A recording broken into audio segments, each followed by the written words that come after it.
Oi, então, né, eu tô muito feliz hoje porque voltou pra casa o meu Dr. Fausto. Estava emprestado há uns 2 ou 3 meses pro um professor e ele devolveu hoje e é o meu livro preferido, eu tava com muita saudade. Enfim, não tem nada a ver com o que eu vou falar nesse vídeo, mas eu só queria falar. Estava com saudades desse livro, meu livro favorito. Mas nós vamos falar do Thomas Mann nesse vídeo, mas sobre outro livro, Os Buddenbrook, que foi a minha última leitura. Então vamos comentar. E esse livro humilha esse livro. O primeiro, o último grande romance do Thomas Mann. E enfim. Os Buddenbrook, eu li comprei esse livro faz alguns meses. Eu enrolei um pouco pra ler ele, principalmente porque eu tava lendo Guerra e Paz, demorou bastante. Mas eu li os Buddenbrook num combinado, assim, que eu e um professor, meu professor de geografia, íamos ler esse livro juntos, porque ele também gosta bastante do Thomas Mann, mas a gente acabou atrasando, aí depois ele atrasou mais do que eu, então acho que ele não terminou de ler o livro. Mas eu terminei de ler nessa semana, na segunda, e enfim, vou comentar um pouquinho. Pra mim, os Buddenbrook foi uma decepção, porque o Thomas Mann é um autor perfeito na minha mente. Principalmente, não só por causa do Dr. Fausto, mas porque tudo que eu já li do Thomas Mann é perfeito. Dr. Fausto, A Morte em Veneza, A Montanha Mágica, o Tony Kruger. Aí vem esse livro, não é tão perfeito, né? Porque o Thomas Mann possui uma originalidade incrível. Ele é artisticamente perfeito, ele é filosoficamente muito competente. Enfim, é o meu autor favorito junto com Dostoiévski. E eu não achei os Buddenbrook tão original, não achei que é uma história que fica muito no realismo, sabe? Tem toda aquela coisa de determinismo histórico, da luta de classes, os ricos contra os pobres, e é uma decadência mesmo esse livro, como já mostra no subtítulo, Decadência de uma Família. Então, a história desse livro é basicamente essa. Eu vou contar sobre 4 gerações de uma família, os Buddenbrook, que vai passar principalmente na segunda metade do século XIX, que é de certa forma uma autobiografia do Thomas Mann. Eu odeio propaganda política, enfim. Ele vai contar como se fosse uma biografia, tanto que ele foi meio acusado de falado mal da cidade dele. Foi por causa desse livro que ele ganhou o Prêmio Nobel. Ele recebeu o Prêmio Nobel em 1929. E todo mundo esperava que ele citasse A Montanha Mágica como a grande obra do Thomas Mann, mas eles citaram que os Buddenbrook, que é uma grande infâmia.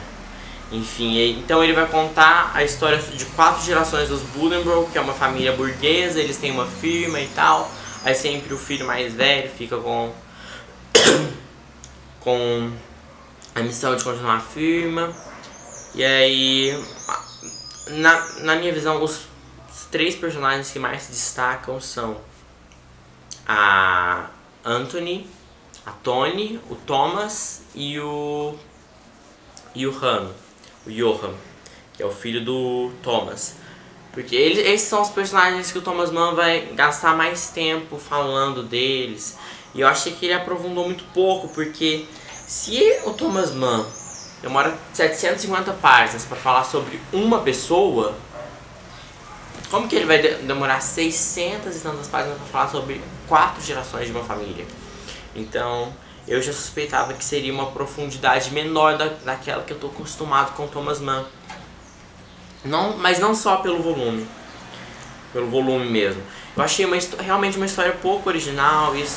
Eu não gosto muito dessa coisa de traçar as linhas da família e tal. Enfim, e ainda tem esse ar de decadência, mas eu tinha grandes expectativas lá no começo, porque tudo começa numa festa da família, então a primeira parte do livro se passa toda numa festa, e a família ainda tá no auge e tal, aí depois tem as desilusões amorosas da Toni. Eu achei que a Toni seria um personagem muito forte, um personagem muito belo, e depois parece que ela se corrompe e se torna a personagem mais desagradável de todo o livro, uma derrotada, uma pessoa em decadência completa, uma pessoa fracassada. Não gostei da Toni. O Thomas, por ironia, não tem nada a ver com o próprio Thomas Mann. Eu acho que, pelo meu conhecimento e pelas leituras que eu fiz, o Thomas Mann seria o Rano. Mas mesmo assim, não gostei. O Rano parece ele seria um artista. Ele parece um Adrian Lever fracassado, um Adrian Lever sem talento, desprovido de grande intelectualidade. Então, eu vi nos Buddenbrook algumas faíscas do incêndio que o Thomas Mann faria nas suas próximas obras. Assim, aquela coisa das doenças do Rano, e também essa paixão pela música, tudo isso Thomas Mann faria de uma forma mais aprofundada, mais bela nas suas obras posteriores. É claro que o livro tem algumas cenas boas, mas não tem naquela coisa uma cena compacta com o diabo, uma grande conversa intelectual como na Montanha Mágica, uma morte trágica como em Morte em Veneza. Não tem uma cena que marca e nem um personagem como... Porque o melhor do Thomas Mann são seus personagens. Adrian Lever com Settembrini, Nafta, Hans Castorp, Ashamba, Tácio. Aí você pega os Buddenbrook, não tem nenhum personagem que marca, um personagem fodão, um personagem muito original, que a literatura nunca tinha tido um personagem assim antes. Então eu achei uma história muito pouco original. Não é que é pouco original, mas é mais do mesmo, sabe? Não acrescentou muito. É uma história que outro autor poderia ter escrito. E outra coisa que me incomodou é que esse livro não tem aquela força de ser um único. Porque se o Thomas Mann resolvesse falar de uma outra família, ele conseguiria transmitir as coisas através de um outro ponto de vista. Agora, se ele fosse contar a história de Morte em Veneza através da visão de um outro personagem que não do Ashamba, seria totalmente diferente. Ou se ele fosse contar a história da Montanha Mágica através de um outro personagem que não Hans Castorp, mas, por exemplo, do Settembrini, seria uma coisa diferente. Agora, nesse livro, se ele mudasse o ponto de vista, eu acho que não teria alterado nada na essência da obra. Eu acho que ficou uma coisa passada, uma coisa não muito original mesmo.